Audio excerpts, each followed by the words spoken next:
নাম না করে ভাঙড়ের আইএসএফ বিধায়ক নওশাদ সিদ্দিকীকে জঙ্গি বলে আক্রমণ করেছিলেন ক্যানিং পূর্বে তৃণমূল বিধায়ক শওকত মোল্লা। এবার পাল্টা শওকতকে আইনি পথে বুঝে নেওয়ার হুঁশিয়ারি নওশাদ সিদ্দিকীর। আর এই বিষয়ে তিনি কি বলেছেন শোনাবো। দেখুন, শওকত মোল্লা সাহেব আমার সম্পর্কে ইতিপূর্বে অবাঞ্ছিত মন্তব্য করেছে, তার জবাব কিন্তু আমি কোর্টের মাধ্যমে নিচ্ছি।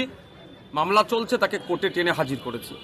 আবারও যদি এই ধরনের কোনো মন্তব্য করে থাকি, আমি ভিডিও আমার কাছে এসে পৌঁছায়নি, আমি দেখব, তাকে আবারও কোর্টে টেনে নিয়ে যাব। ওর অবাঞ্ছিত মন্তব্যের জবাব আমি অবাঞ্ছিত মন্তব্য করে দেব না, আমি আইনের মাধ্যমে এর জবাব দিয়ে চাইবো। এবং যে কথা বলেছে আইনের মাধ্যমে তাকে প্রমাণ করতে হবে, নাহলে তার বিরুদ্ধে মানহানি মামলা আমি করব, এটা বলে রাখছি। এবারকে ছাড়বো না।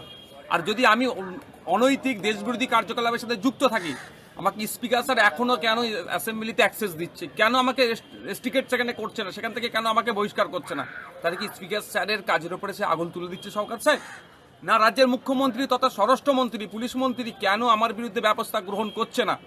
তা আমি শুনেছিলাম শওকত সাহেবের সাথে তিনি অভিষেক ব্যানার্জির লবি। তাহলে এই যে মমতা ব্যানার্জি অভিষেক ব্যানার্জি একটা লবি চলছে শুনছি যেটা, তাহলে কি শওকত সাহেব এটা বকলমে প্রমাণ করাতে চাইছেন বা বলতে চাইছেন মুখ্যমন্ত্রী অপদার্থ, অপারক, তিনি দায়িত্বহীন তিনি, যে নওশাদ সিদ্দিকী অবৈধ কাজের সাথে যুক্ত থাকার পরে তাকে কেন অ্যারেস্ট করছে না? এটা কি শওকত সাহেব বলতে চাইছেন? মাননীয়াও এটা দেখুক, আর আমি আমার মতো আইনি লড়াই করব, শওকত সাহেবকে আইনের মাধ্যমে বুঝে নেব। এর লড়াই এই যে লাফালাফি করছে, অবাঞ্ছিত মন্তব্যের জবাব বন্ধ করব আমি আইনের মাধ্যমে।